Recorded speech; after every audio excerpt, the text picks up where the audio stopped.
Welcome to BIA, Canada's top black media provider.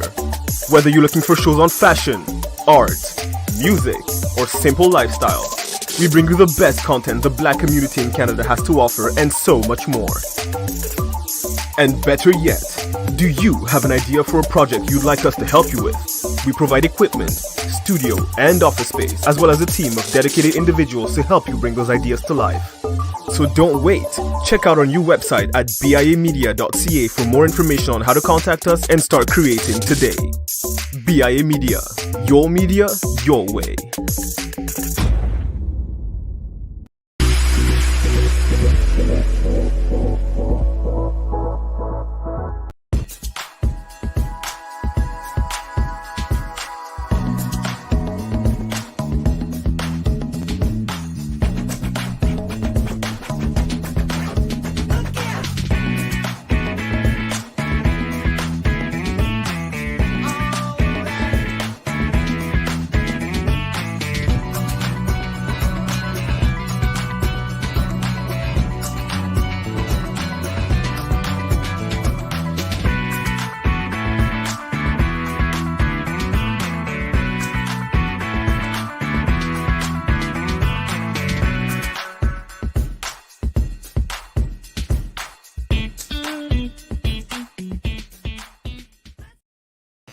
What is up, everybody? It's Dr. Vibe here, host and producer of the award-winning Dr. Vibe show, the home of Epic Conversations, and I'm the host of Epic Conversations 2020 Best Podcast News winner and 2018 Innovation Award winner given out by the Canadian Ethnic Media Association.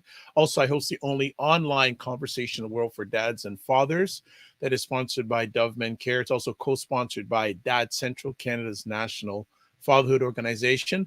And through that collaboration last year, since we're now into a new year in 2021, with that collaboration, I was able to reach out to over 100 dads and fathers around the world. So I appreciate that and don't take it for granted. As always, I like to say you're blessed, highly favored, a magnet for miracles, and a solution for someone's problem. Broadcasting live January 2nd. This is actually the second live broadcast I've done this year, but this is first Black Canada Talking for 2022. And for those who don't know, and for those who know, Black Canada Talking is a live online event that provides Black Canadians the opportunity to give their takes and POVs on stories that are of importance to them. Also, we showcase Black Canadians, but we're kicking it off right with the first roundtable of 2022. And I also want to wish everyone a happy 2022. And we have our three regulars here. And of course, we go ladies first in the home of Dr. Vibe here. Elle Jones, how you doing? And happy 2022. Happy. You can see happy 2022. Happy New Year. You can see I'm a bit orange. I'm in my childhood bedroom. So you guys can see. Oh, there we go. So there's not any lighting here. And I have this like light on my face. It's making me orange. So I'm not actually orange. So where are you located right now? I'm in Winnipeg right now. I'm going back to Halifax soon, but yeah, I came out right before the whole COVID, wave. Yeah. So. Wow. And it's a little cold out there, I heard. Yeah, it's a little better today, but the last couple of days was like minus 30, whatever, which isn't new. It's always like that in Winnipeg, but yeah. Wow. Well, and how was the holiday season treating you? Well, everything, everything got locked down. So I get to see my family, but I might have had COVID. So, at this point, they just said anything, just don't test, just stay home. And so what I will say is vax y'all, because I'm double vax. So I had fever, chill, fatigue, stuff like that, but, nothing too serious. And it's likely it was COVID because it was like everywhere. So yeah, get your vaccinations. Definitely helps. But because of that, you don't really want to see people, so it's been pretty calm. But it's nice to at least see my family, and that's about it. So yeah. When are you heading back to the east? Actually, Tuesday. So. Confirmed. Yeah. Okay. Don't want to hear your rescheduling of flights. Actually, Tuesday's a really big flight day for everybody. I'm picking up a cousin who's coming back from Jamaica. My brother's family is coming back from Saskatchewan. So it seems like Tuesday's a heavy travel day. Yeah, well, we were supposed to start school on Thursday, but now it's put off and now we're online. But, initially when I booked, I had to come back to start the semester, but that's delayed, obviously. So let me ask, how long is the schooling being put back online for? Is We it start on the 10th, but we're definitely online until the end of January, and then they're going to reassess. So wow? yeah, we're not What's your back in what's person. what's your thought about that? Um, I don't know, Actually, you know students. what? Actually, you know what? I'm gonna hold on that because we're gonna Hold on get that, into and we'll this. talk about the Yeah, impacts. we're Yeah. gonna all right, because I don't want to keep our other panelists waiting. Next up, we have Cesar. What is going on, Cesar from Ottawa? Hi, Dr. Vibe. Hi, Sister L. Hi, my Black people worldwide. Hi, BIA Media. I'm good. Holidays happened. We had some family visits. Um, Honestly, my sympathies to my sister L, as Yeah. I come to know, and I want to think all of us come to know more and more of our people who are contracting COVID. Good for those for whom it's a light thing, but for many others, it's. I read some horror stories of entire families, entire Black families. Mm. Um, even just yesterday, no, 2 days ago, sorry, one of my former mentees who was a borderline anti-COVID vaccine, anti-mask, seeing the conspiracy and all that. His entire family is in bed right now, in pain. So my sympathies. Besides that, 2022, the real question is, are we in 2022 going to 2023, or is this 2022 like 2021? Mm. Good perspective. All right, we're gonna get deep. We're gonna deep dive into a lot of that stuff during the next little bit. Next up, Ryan Knight of the African Caribbean Business Network, the man who was online for the last 7 days with Kwanzaa festivities.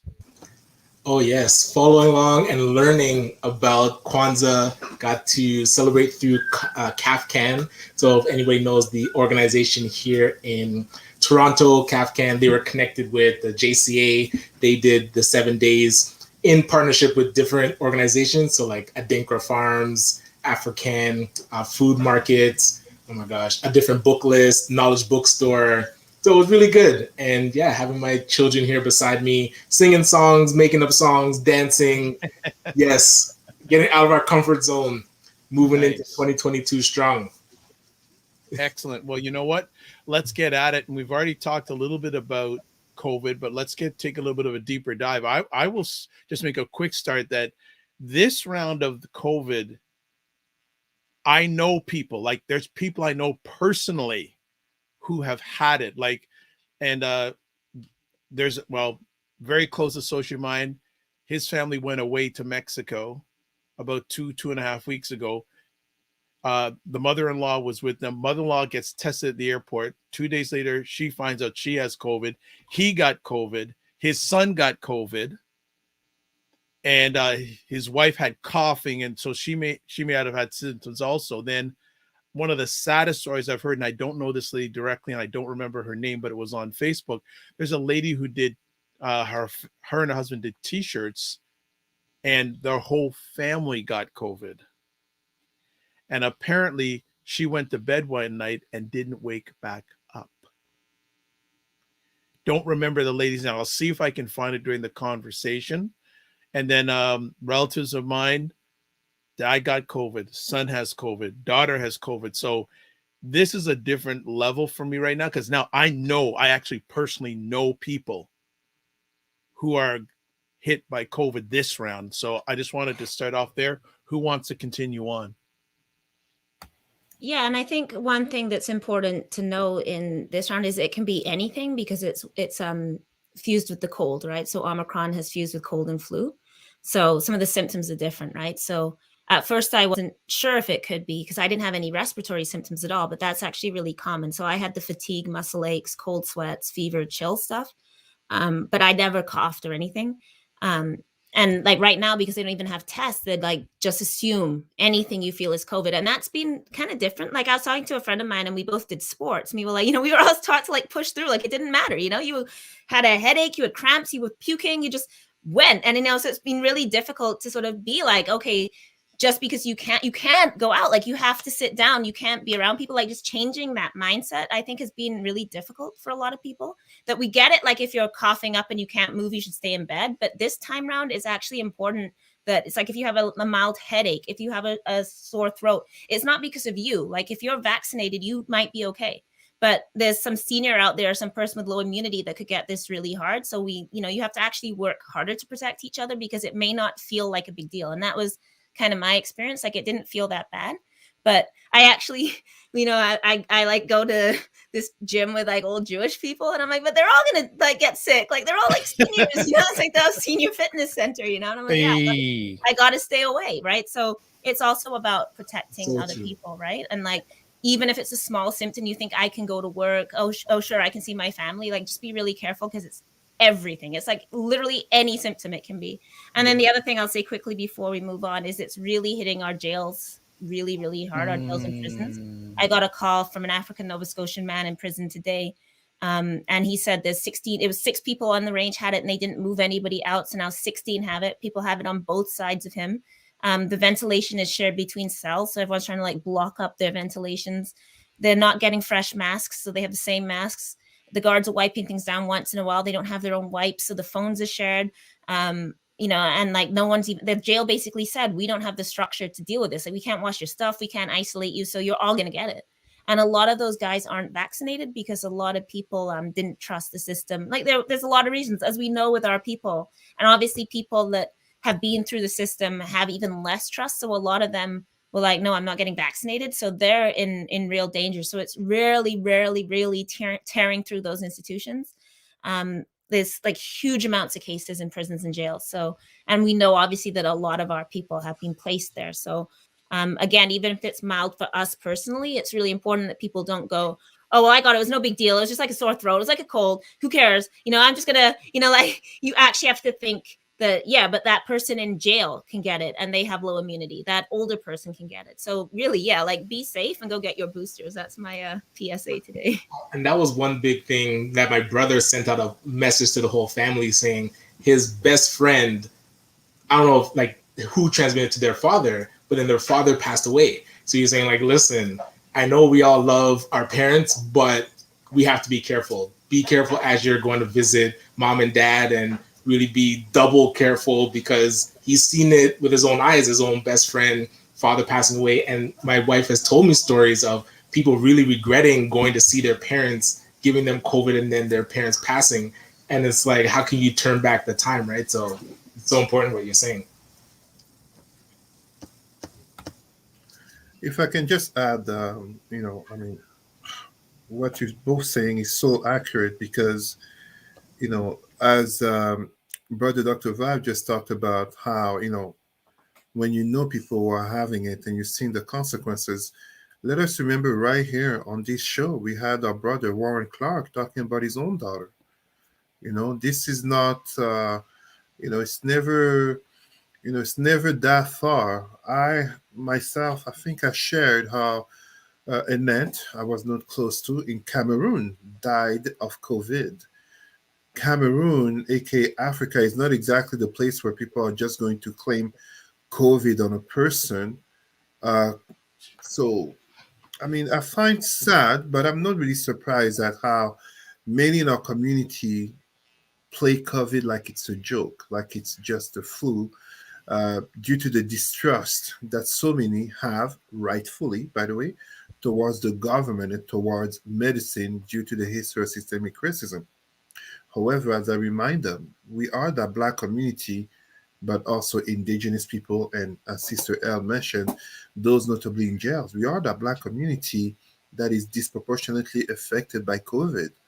We are the Black community where many, notably in the US, as in Brazil, don't have the means to buy for the medication. So I find that for many, they're actually complaining from a place of privilege, from a place of speaking of, authoritarian / whatever regime, and yet they're not accepting the consequences of the choices, while their neighbors, people down the street, people in their own community, are actually suffering the brunt of it. And when I say brunt, I'm not saying we should just be thinking in the worst of cases, aka someone had COVID and they died, and how it impacts their family. The reality when we are black is that someone is sick, has to be bedridden for 2 or 3 days.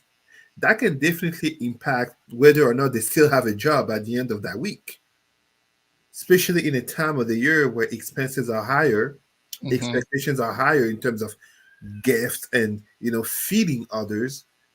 That 2 or 3 days, couple of months down the road, can play against you because the employer won't care. I remember in a Quebec publication getting trashed by some brothers and sisters because they were so sympathetic to the case of this white woman who is a bar owner. She is a bar owner.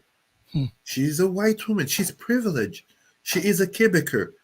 Nothing close to the reality of the average black person, indigenous person in Quebec. And she is basically, she's a business owner. She will be fine. The measures, no matter how restrictive, will never impact her the same as her staff, even if they're Yep. white. So imagine when they're all black. I Mm. think a lot of our people, I mean, I'm really sorry to say this, and this is gonna sound, it's gonna come off so harsh, but it has to be said. In the conversation that our uh, brother Martin Luther King and Malcolm X had regarding integration, this is what we are seeing. Too many black people being so comfortable in integration, they forget the blackness. They forget that we come from a place where it's not just our ancestors, it's not just our grandparents. Sometimes it's our own parents lived the struggle that basically made what we're going through right now. With all respect for those for whom it's hard, it's really not that bad. Yes, couple of weeks, couple of months. But one thing I like to remind people, no matter how you feel about him, JT, aka Justin Trudeau, is actually giving people checks. Healthcare still takes you in without you having to pay. I mean, so many examples that we can give. So please, my black people, go get vaccinated. My family, we got that booster, that third dose. And if you ask me, yeah, we may take a fourth dose if it comes to it. Israel, people in Israel are getting a fourth dose. I mean, it's a I just want to interject, and great comments by everyone here. And I'm not saying this from a pro or anti, but I'm not hearing a lot of members of the black environment who are anti talking right now. Is that because they talk they've online. given? Well, I haven't heard. I maybe because it's been going on so long. Maybe are you still, each of you, still hearing the anti-vaxxers from the black environment? I haven't heard any lately, but Yeah, definitely. I feel that they've I made their own groups now. We just had one in the chat. yes. Right. So Like, there's we just had WhatsApp one groups, making endless Facebook comments groups. as we were speaking, saying that you trust the CDC. Come on, bro. What do you mean privilege? This is stupid, right? Mhm. And obviously, as Cesar said, like, I understand someone who's in prison who is receiving medical abuse. I understand why you wouldn't want the nurse that one day is testifying against you in court and the next day, that medical staff is coming in and giving you a needle. Like, I get that. I understand that the people that are strip searched for methadone don't trust the medical staff. So I'm not saying they're stupid.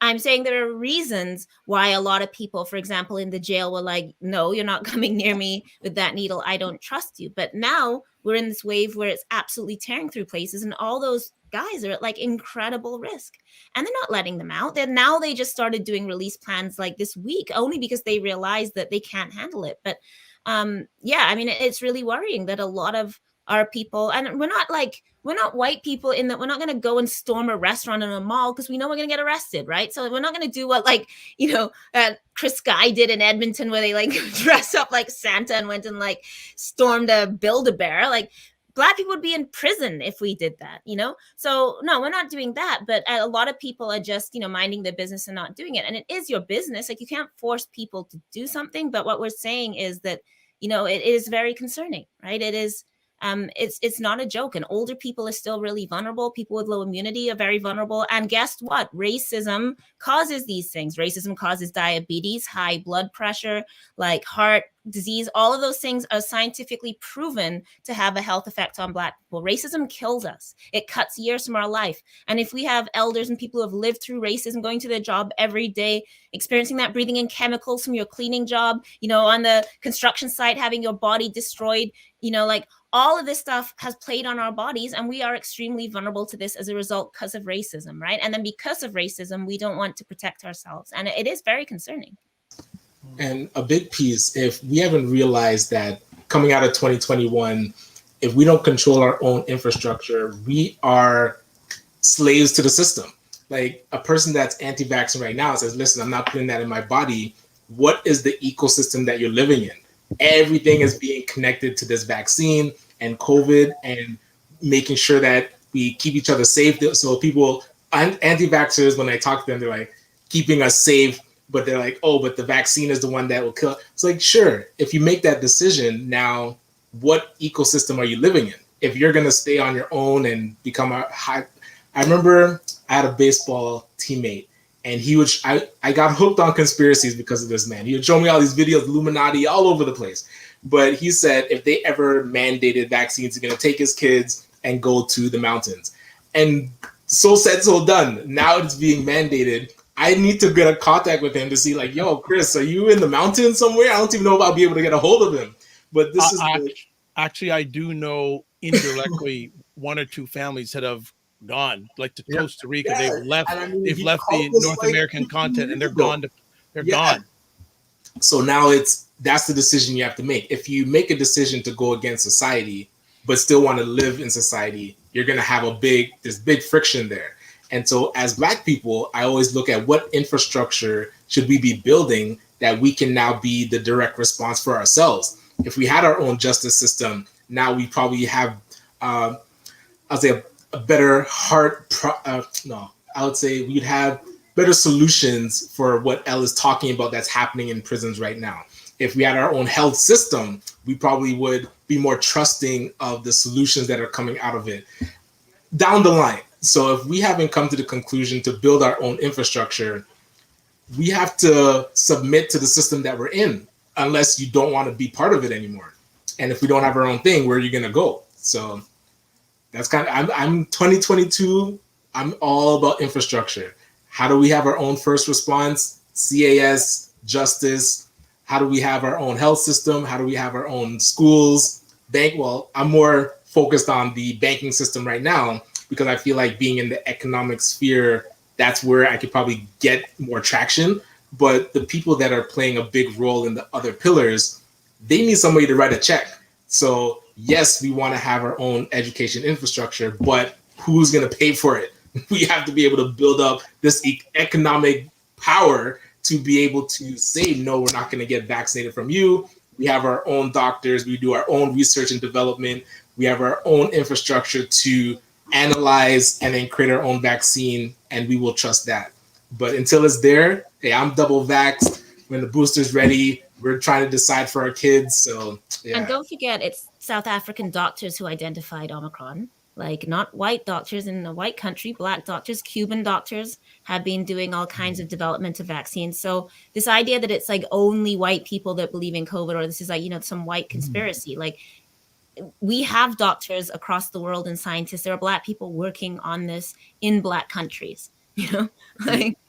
But in South Africa actually has a low vaccination rate because they have their own infrastructure, that their protocols are keeping COVID rates lower than what we're doing over here. So now if you have better systems, maybe you don't have to get vaccinated. But if your systems are weak, maybe you do have to get vaccinated.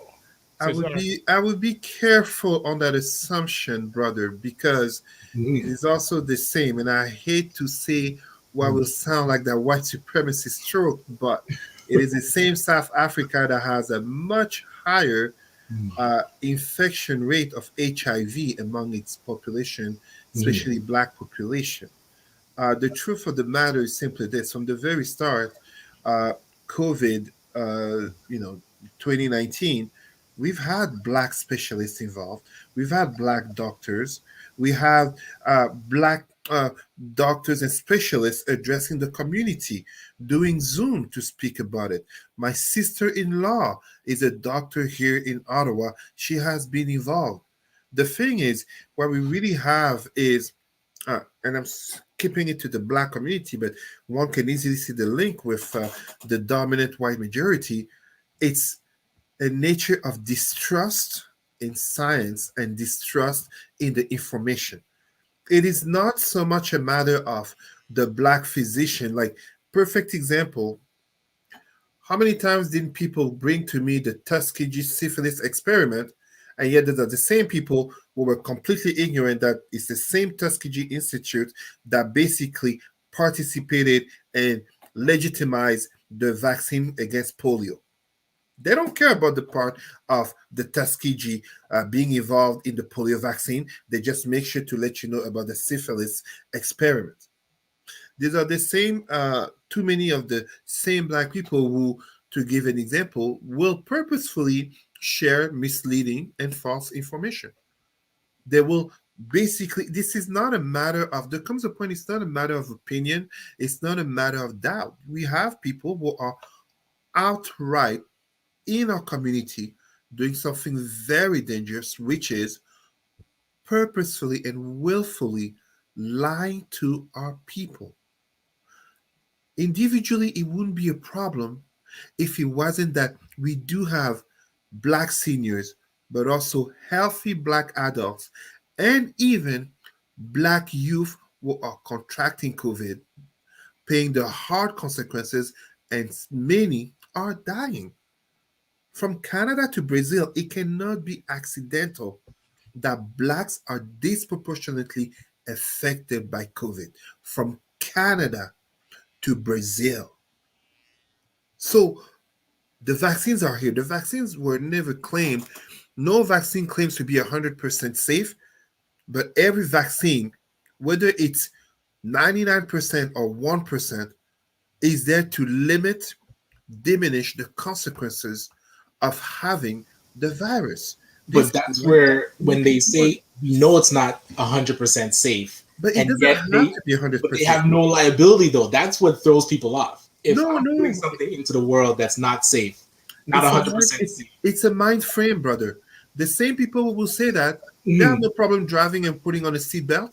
Since when are seatbelts 100% safe? Yeah, but there was pushback against the seatbelt too. That's what I'm saying. It's a mind frame. You cannot. Right. Kind of like, I've said it to some people, to some I know anti-vaxxers who ended up catching COVID, and because they caught COVID, suddenly they changed their mind and they stopped claiming that it was just a flu. But they had to get it. They have to hit the wall. It sounds harsh. I am not in the business of butting head with some. You want to believe whatever you want. Hey, everybody knows my speech on religion. I'm not going to fight against you if you choose to believe in Jesus, Allah, heaven, or hell. But you need to eventually face the harsh reality and really reassess your position. At the end of the day, one thing that I know, black people are disproportionately affected by COVID, disproportionately dying, and as such, vaccines are helping. I stand for science. Can science change? 100%.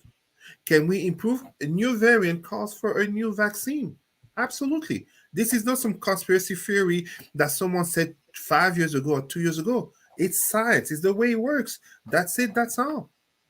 Okay. That's it. Al, That's it. before we move on, do you have any more closing thoughts? Because we could go the whole conversation about this. We got other things to chat about. And I know this is not going to go away anytime soon either. But Al, any closing thoughts on this conversation? No, I was just going to say, obviously, yeah, like also we have to be really mindful of mental health as a result of this. A school I taught at, King's College, that just had 2 suicides by young people.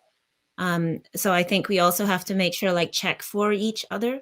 Yeah. Make sure you're checking in on people. You can still have contact online. I think we have to be more vigilant about, especially those people that may not have as much family contact, people that may be international students, stuff like that, because the isolation is like really taking its toll. And for, say, young people, if you're not in the classroom, you can notice if somebody doesn't look good. If you're a teacher, you can be like, is everything okay? But if someone's online with their camera off, you don't even really notice who's online. And so, somebody can be totally isolated, doing really badly. and nobody knows. And so I'm very worried also that we're going to start seeing more and more mental health crises, which we are seeing, like we saw that at the Olympics, right? Like athletes, the most mentally strong and supported people were like all having mental health issues. So just also make sure that we're checking in on each other, checking for each other, and not leaving people behind, because we're going back into a period of isolation now. We are in a period of isolation, and that's going to be really rough. And I think a lot of people are really tapped out on this. So I'm very, like I'll tell you at the beginning, we're back online for a month, and I'm worried about the students and the impact of that on them. Well put, Elle. Very, very well. And I just want to say, everyone, check in on each other.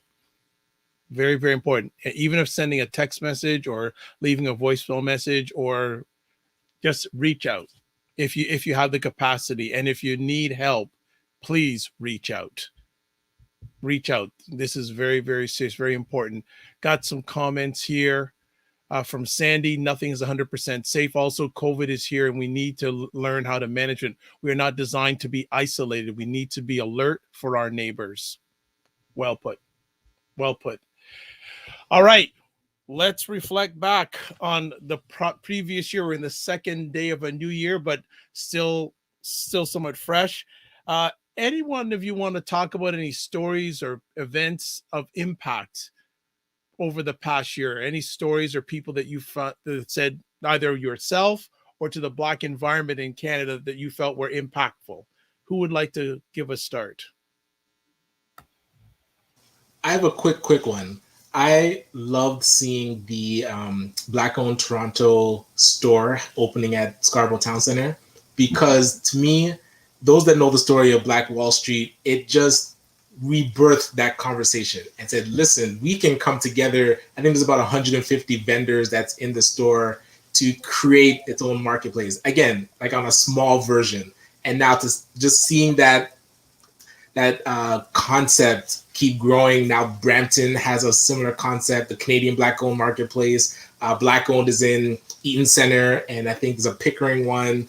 And other people are having, hey, we can, that's what Walmart does. It just is a building filled of vendors. So we can do for ourselves. So seeing that pop up and really gain traction this year, I think is the right way forward going forward. Now we need our own building to have our own Walmart-esque type store. So I'm looking forward to seeing that growing.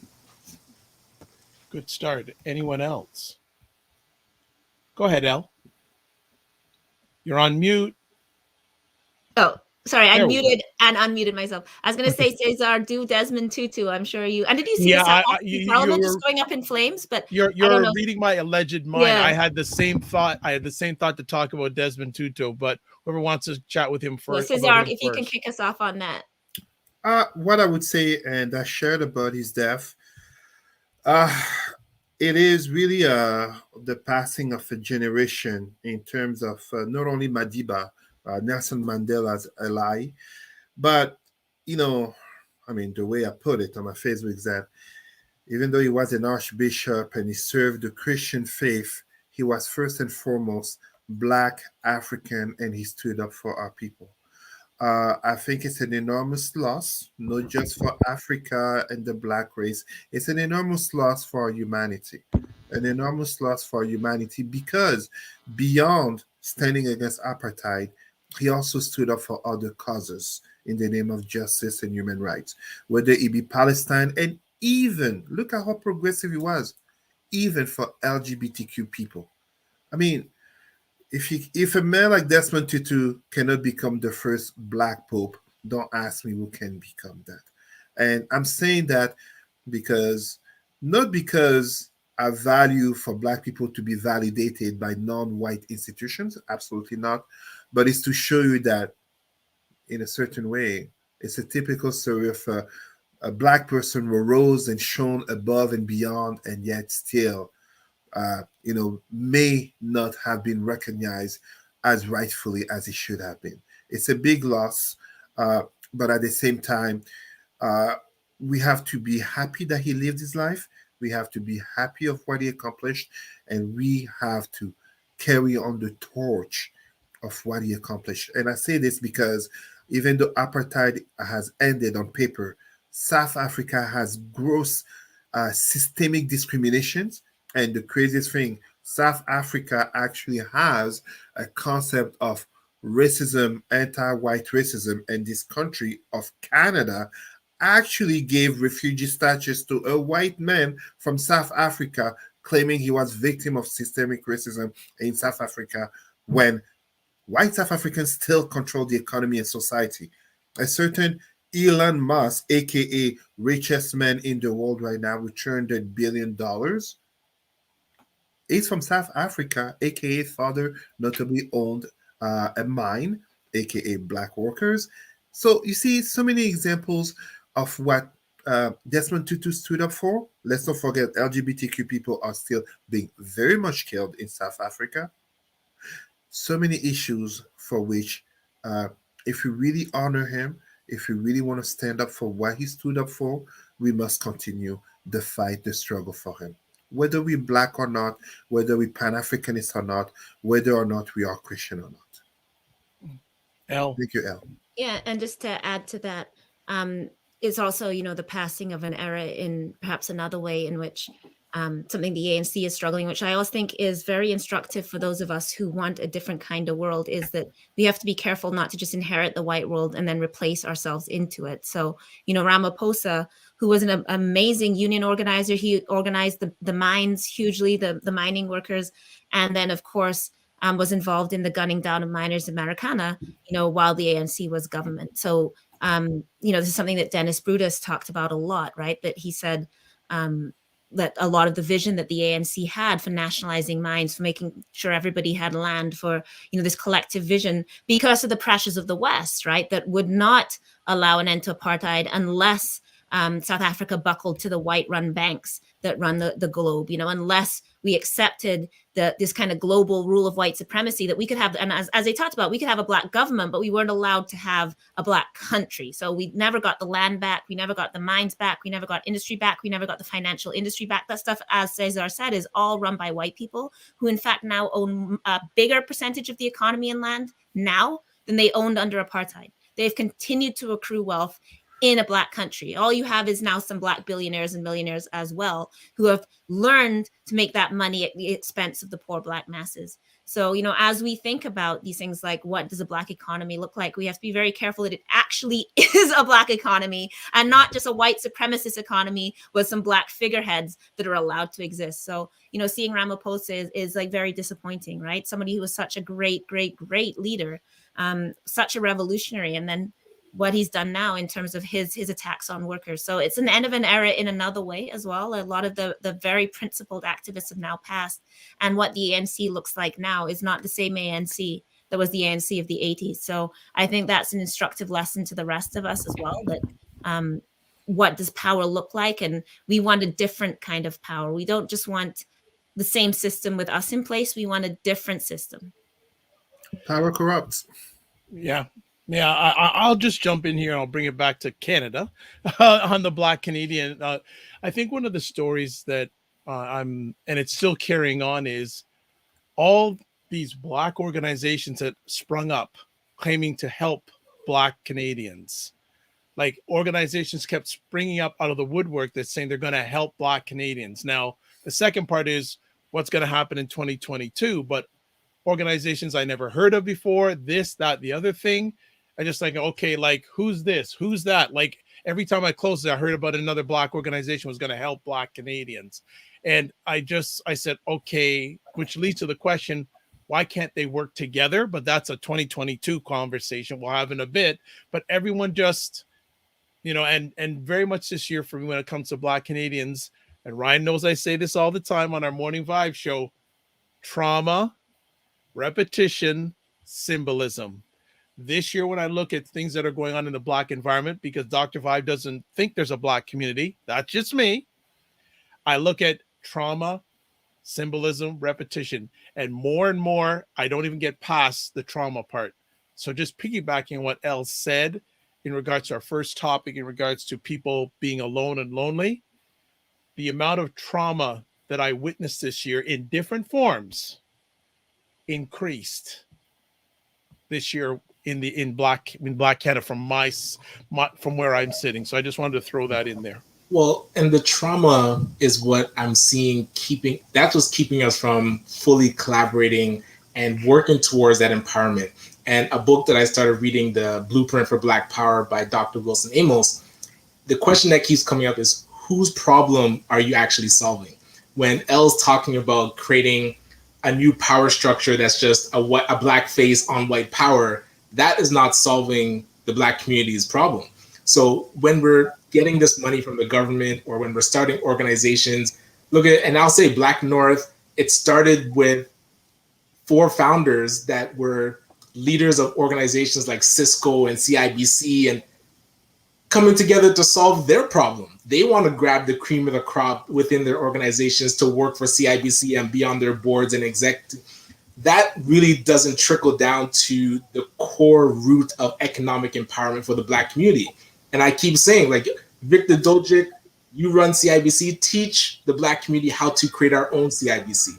Teach us how to start a financial institution that can compete with you, because that solves our problem. And yes, it does create competition for CIBC and the like, but that's how you actually prove that you want to see the Black community prosper and become empowered.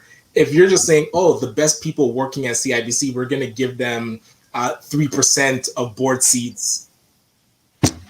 Well, hey, if that's what every year you're going to parade out and announce at your summits that more Black people are being hired at executive levels in white-run organizations, or not even white-run, but organizations that further white supremacy, then what have we really accomplished? And that's when you talked about all these organizations popping up.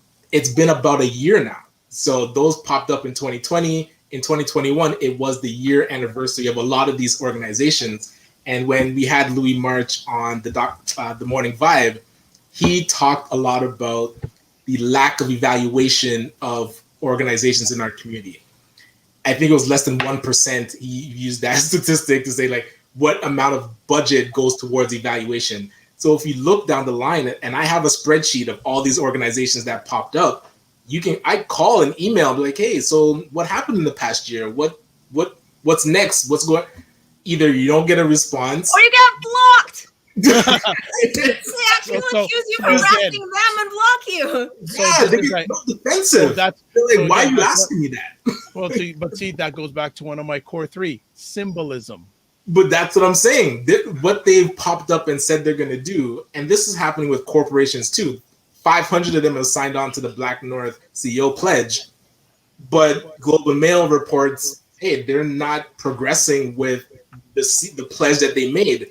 So who's holding them accountable to what they said they're going to do? But the thing is, Ryan, we need more people like that are on this screen to hold them accountable. Because if it's only 1 or 2 people, that's where, if I ask L, hey, come hold me accountable for free. Nah, put me in your line item. Put evaluation in there, and then reach out to Cesar and say, you know what? We're running this program. We want to make sure that we're in tune with the path that empowers Black community, and we need somebody to oversee that. That should be a line item. And even for the money that we're getting from the Black Entrepreneurship Program through the Ecosystem Fund, evaluation is like 15% of the budget, because it means nothing to go 4 years and you're right back where you started with your handout to the government saying, like, we really feel like we can help the Black community if you give us more money. It's like, nah, what have you been doing? How have we taken that money and leveraged it to start creating our own capital, so we don't even have to go back to the government and say we need more money? We've now been able to get a financial institution off the ground. We've been able to leverage the money that we deposit in that institution to lend to ourselves. These are all questions that we need to be asking internally with the organizational leaders.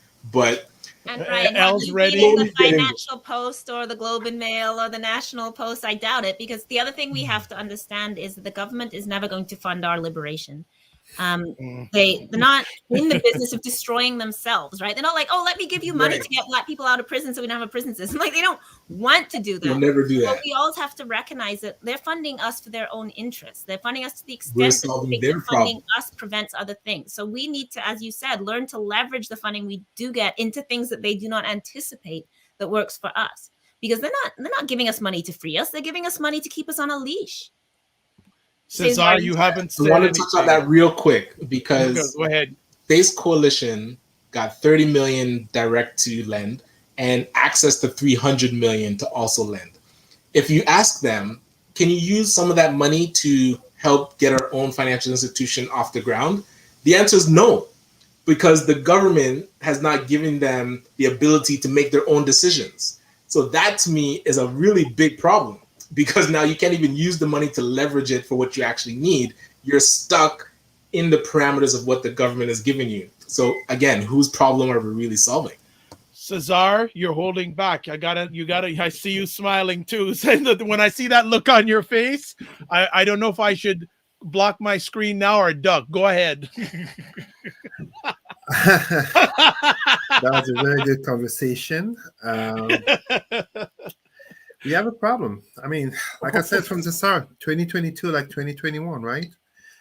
We have a fundamental problem. I don't disagree with what my brother Ryan said, but what my brother Ryan said is actually part of the problem.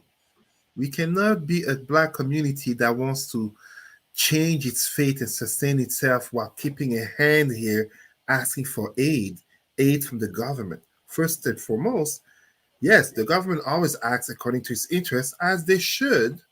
Doesn't make them racist, doesn't make them bad. That's how they should be.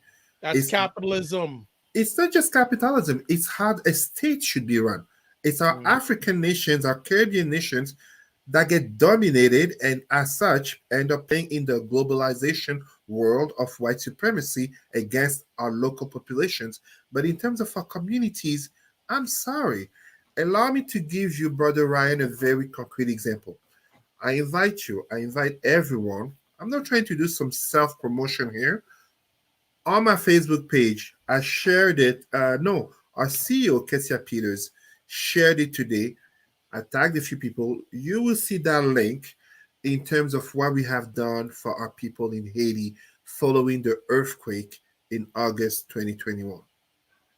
We didn't wait for money from the government.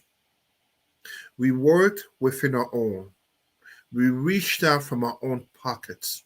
We reached out to other communities and for people to volunteer.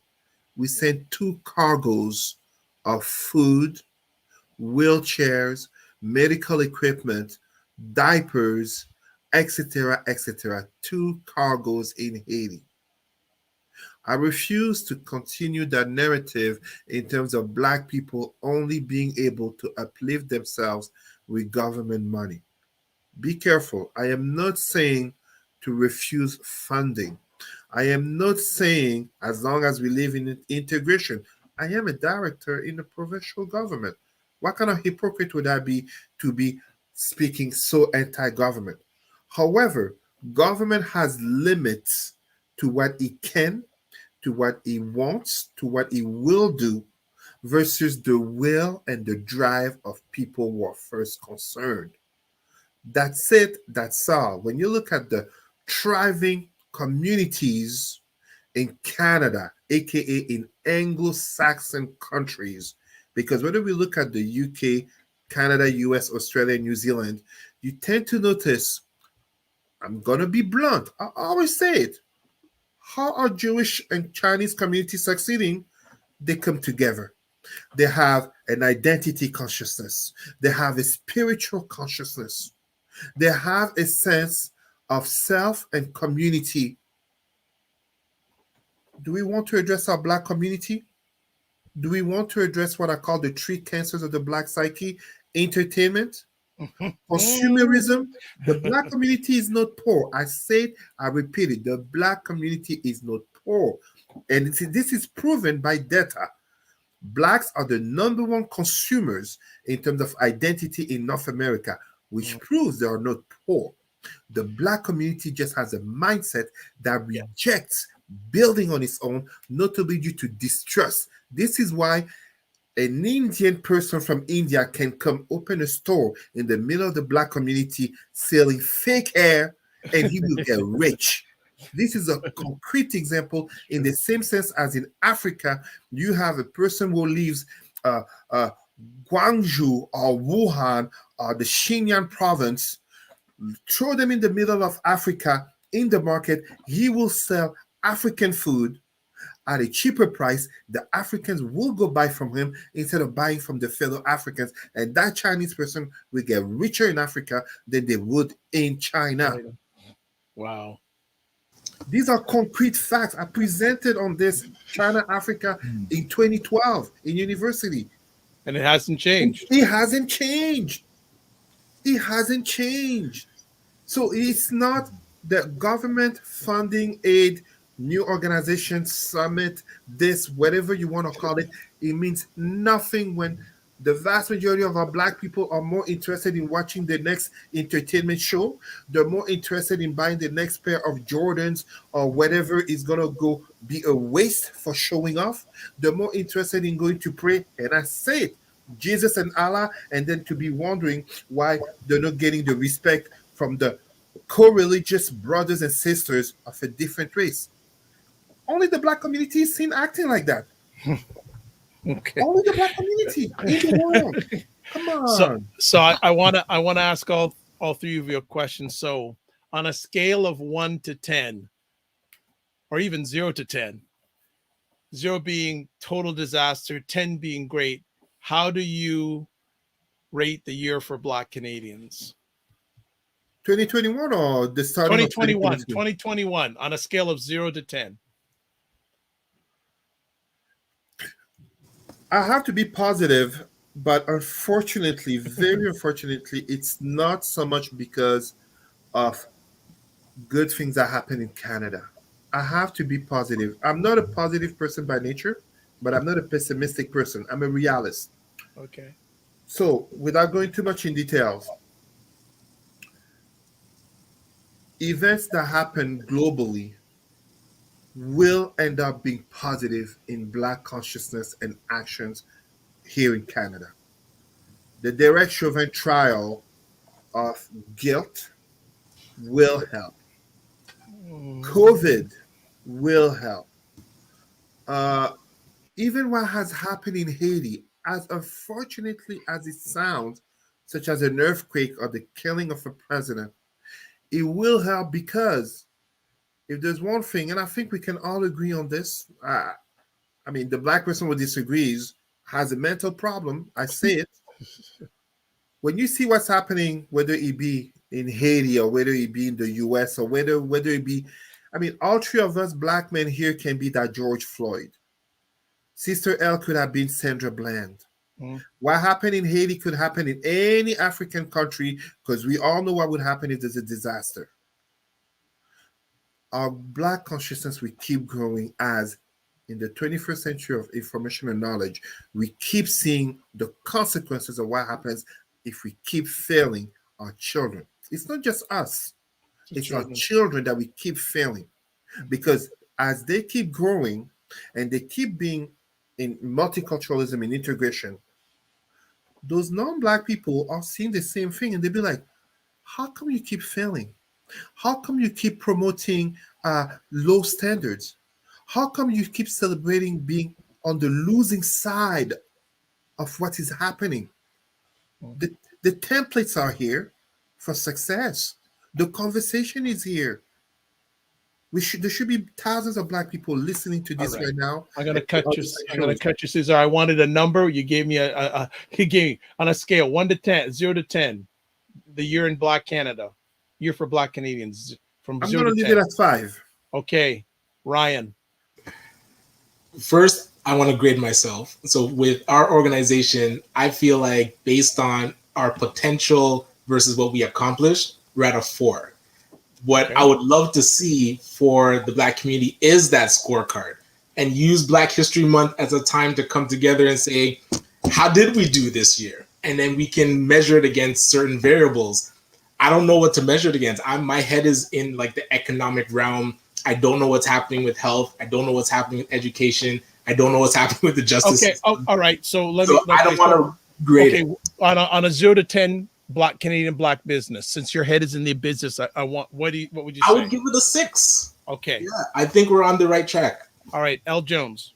I think think it's wildly schizophrenic at these times. Like, we live in very interesting times. So some of the most irritating and frustrating stuff has happened this year, and some of the most stuff with the most potential has happened this year, which is, I think, what always happens in a time of change, right? So there's been stuff where I'm just like, I cannot believe we're doing this, or is this what really came out of 2020? Like, is this what we're really going to do?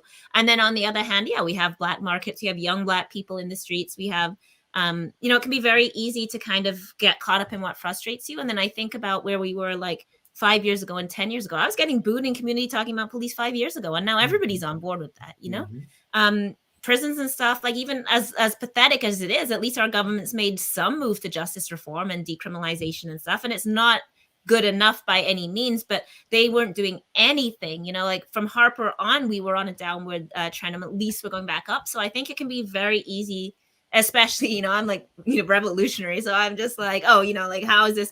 So I can be like 0, negative 10, but then there is a lot of change happening, and that process is going to be painful because we're still working out how to change it. So it's a 5, but it's like a 0 and an 8, like that is somehow not even mathematically averaging out to a 5. So some things I think have progressed a lot and give hope. And then some things we have to be, and I think I've made that very clear through this show. Like, I think we have to be very wary of what happens as we get more power and opportunity, and what we do with that, and not getting led astray and not letting that be co-opted.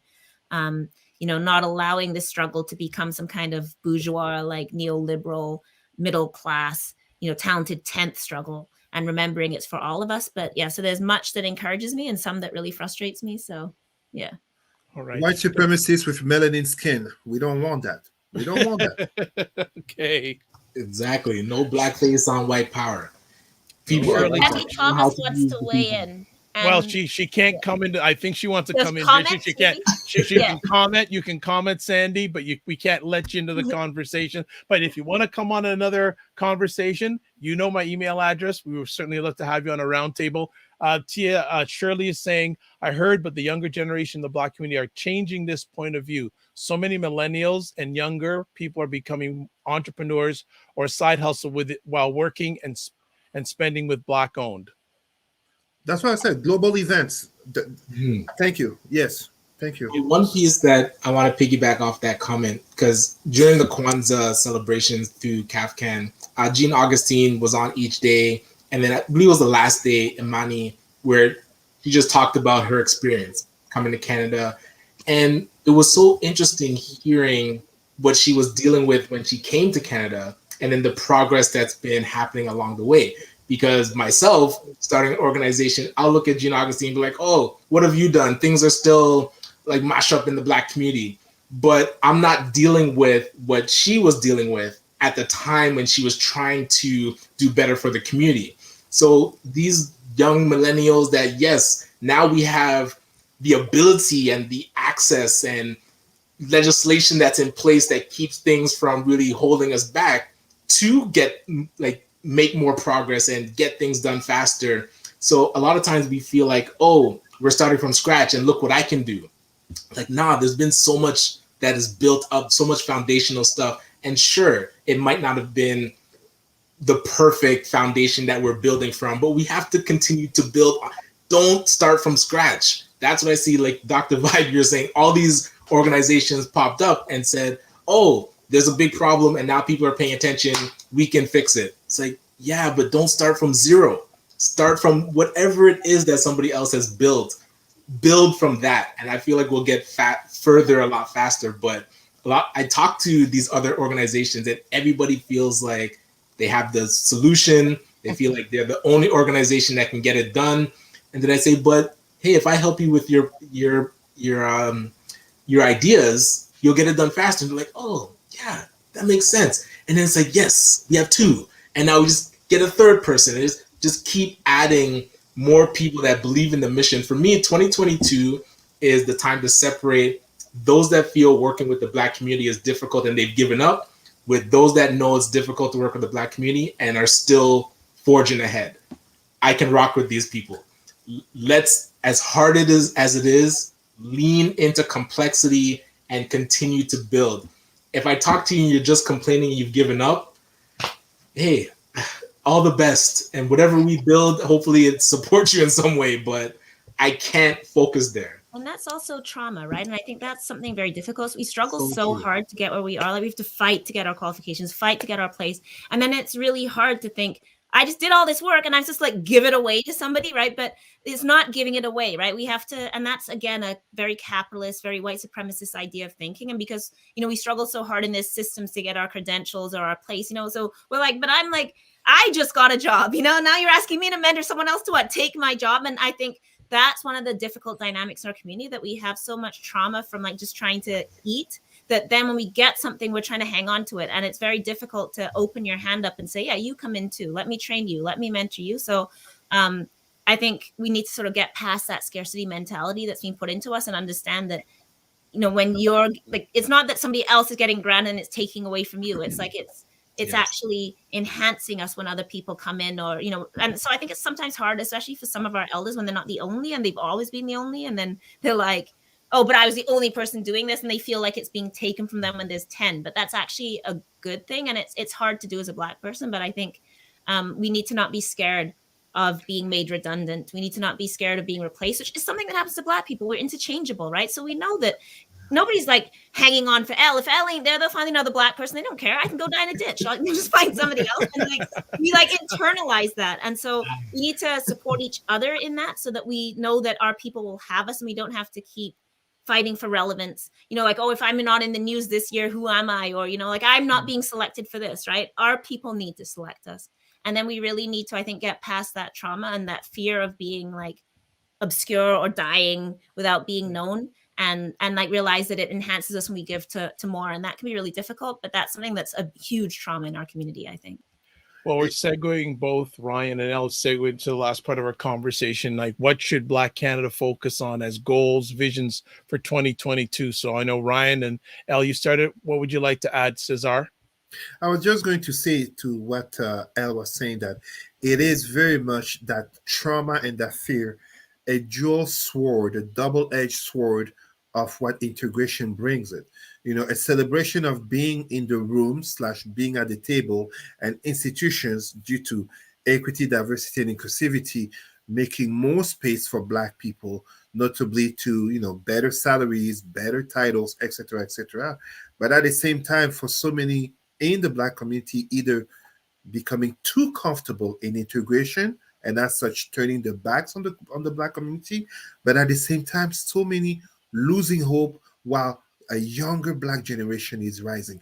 A younger Black generation, which, yeah, they can be more integrated because, let's say, they grew up with white friends or they have a white partner, but they have a Black consciousness. They want things to be better.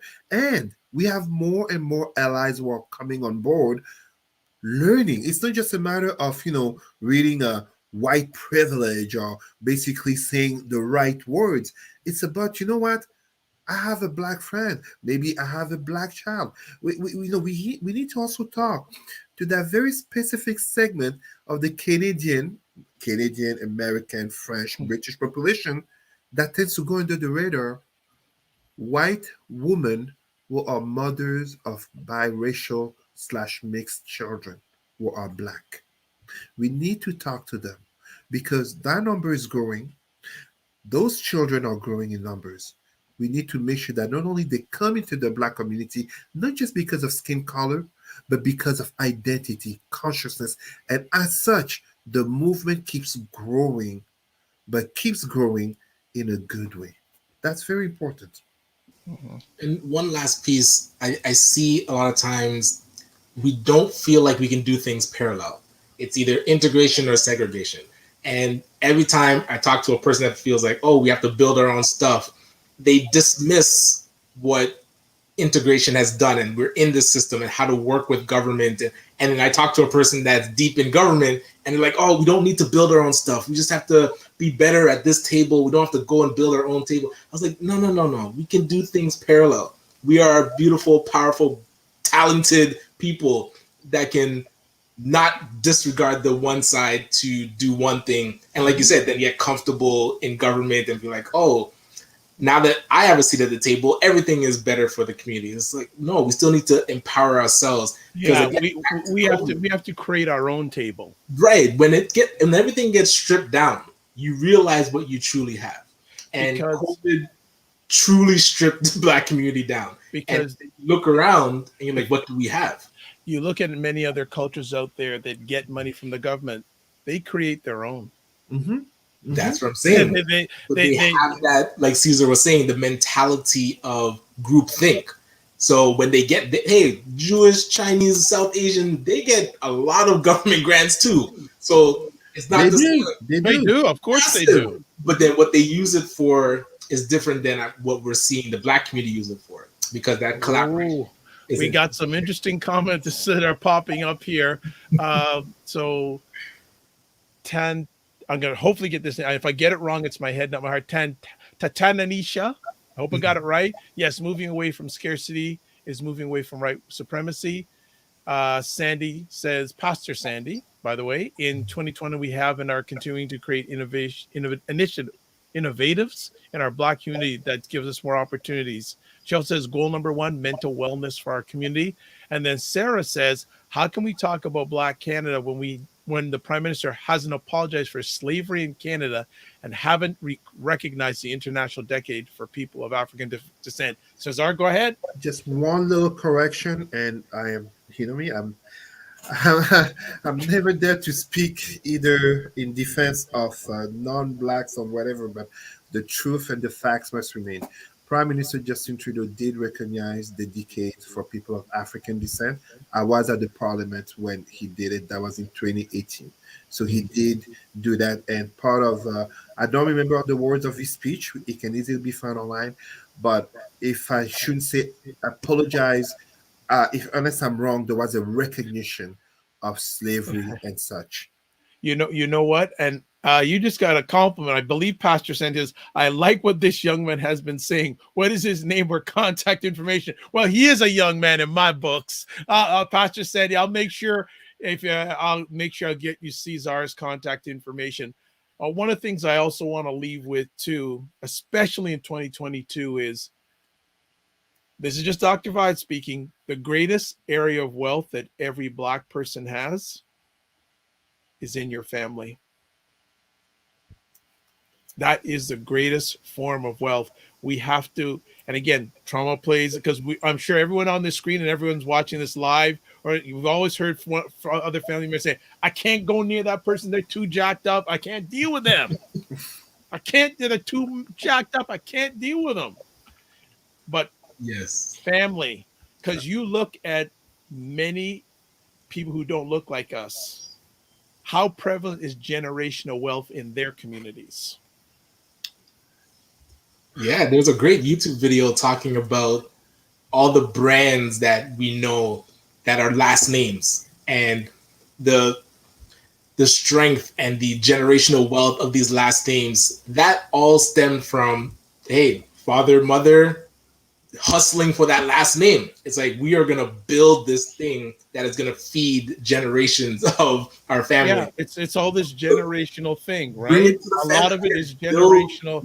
All the same, like, family. And here's the greatest example, non-white example of generational wealth: the royal family. Yes. MP. Like, Frank Bayless, who's an MP, his sister, Francois, was actually one of my professors. And I had no idea that they had this medical company, because she's just an ordinary woman, like, lives in a modest house, worked. And then I found out that company sold for like $1.2 billion or something. I'm like, Francois is like a billionaire, Yes. I know her, but like, she doesn't flash it around. You wouldn't like Francois not driving around in 20 whips and that's obviously that's a family company. They're preserving it through the family. She's not living. Yes. I never knew, and we were all family. But she's still producing and working, right? And to add to people who don't realize, the royal family is the biggest landowner family in the world. Generation after generation after generation. And I think McDonald's might have beat them. Huh? I said McDonald's might have beat them. I'm joking. I don't know. But like, how many generations it goes back? And it was even scarier. We've contributed to their wealth. That's why I celebrate so much what our brothers and sisters in Barbados have done, aka they have truly become free by letting go of the Commonwealth. But even when we don't need to look at the royal family, right here in Canada, the Western family that owns the Loblaws, but also the Rogers family, and so many examples. Even when we look at the richest, Elon Musk, Jeff Bezos, Bill Gates, what's his name? Berkshire Hathaway, Warren Buffett. Look at the parents. Look at the parents. A certain Donald Trump. Look at the father. Yep. So that generational wealth, and allow me to give here a very important message in terms of you, brother Dr. Vibes, saying the family. Very often people think Black people, we survive the atrocities of history because of our faith, because of religion, Christianity, Islam, but even spirituality, such as example voodoo.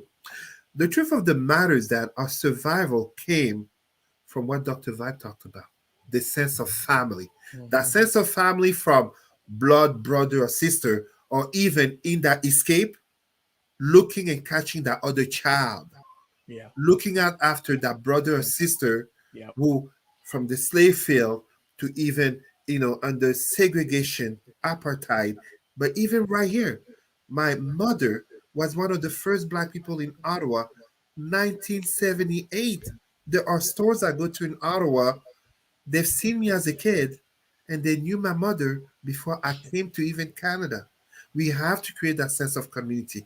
It takes that Black consciousness so that we stop something too many Black people do, especially Black men, that mean mugging of looking tough like a bunch of Black pit bulls out there, angry face, and a sense of my brother, my sister. No more of that, my nigger, my this, my that, my brother, my sister. It all starts here. Yep. It all starts right here. Agreed. Well, last comment I'm going to give from the audience here. Generational wealth is key, but without, I don't know if she didn't finish it, but generational wealth is awesome, but general mental health is key. Fully agree. Where the mind goes, the person follows. Bottom line. So we will end it off for today, first episode in the new year. We'll give everyone a chance to, to all of you and to the audience that watch live and going to watch the replay. Ryan, where can people get in touch with you? Best bet is to go to acbncanada.com. We just closed a $250,000 round for our microloan program. So if you're an entrepreneur that's looking for capital and, hey, need help with your business plan, need help with your cash flow in order to just get the application done and in, we are there to take you from A to Z and then get you ready for additional capital. So again, acbncanada.com, fill out our business needs assessment form. We're really going to be pushing capital into entrepreneurs' hands and then helping them navigate growing their companies. So I'm looking forward to that, and we shall be talking shortly. Absolutely. Cesar. Honestly, you can still find me on Facebook. I'm here, Cesar Remy Emery, and also online, rootsandculturecanada.com. We appreciate the support. We have big things that are coming in 2022. You will see it happen on my Facebook and the Facebook of our CEO, Ketia Peters. You can see the work that we did with volunteers and other organizations in relief for our Haitian brothers and sisters following the August earthquake. So many Black communities that we must assist, but we can't do it without you, without your support, and without coming and working together as brothers and sisters and allies, aka non-Blacks, having a consciousness that things must change. Thank you so much. Wonderful. Let's run out L. Jones. Mostly just email el.jones@msvu.ca, Mount St. Vincent University. You can always find me there. I have Facebook, but it's full. So, no problem. Well, I would like to thank everyone who watched it live. Ryan had to leave, so he is departed, but he'll certainly be back. Just want to say to everyone who watches this live or watches it on the replay also, or listen to it on the replay, thanks very much. We're looking for another exciting year on Black Canada Talking. Going to be another good one. We've got our February's, not February, our January is all booked up, but every 2 weeks you'll see these three individuals who are smarter than me come on, and we'll have so can't forget Sarah Youngo, who's in Africa right now, back home, but she'll be back. I think she'll be back in 2 weeks, and we'll look forward to that conversation. So as always, I want to end off with this: live your life as a dream. If you can dream it, you can make it. Sometimes you need to get small to get stronger. Block assumptions and aim bigger, aim better, aim higher, aim wider. Love, faith, and respect. Remember to give yourselves grace. Also, going to encourage you to follow the Dr. Vibe Show on Facebook and on YouTube. I also host 2 other conversations on the regular. One of them called The Morning Vibe with Ryan Knight. We do that Monday mornings and Friday mornings at 9 a.m. And actually tomorrow morning on The Morning Vibe, we have Robert Small. And not only have I known Robert Small for a long time, but Robert Small was just recently given the recipient of an Order of Canada. So he's going to be with The Morning Vibe on Monday, tomorrow morning at 9 a.m. and also Saturday evenings at 9 p.m. I host an epic conversation with Isha K. Staggers and Jill Jones, and it's called State of Things, where they give their takes on America, politics, and culture. As always, I'd like to thank BIA Media for the excellent production. God bless, peace to you all, keep the faith, and remember to give yourselves grace. And also, family. Focus on the family. That is the beginning of wealth, not only emotionally, spiritually, but financially. Focus on the family. Goodbye.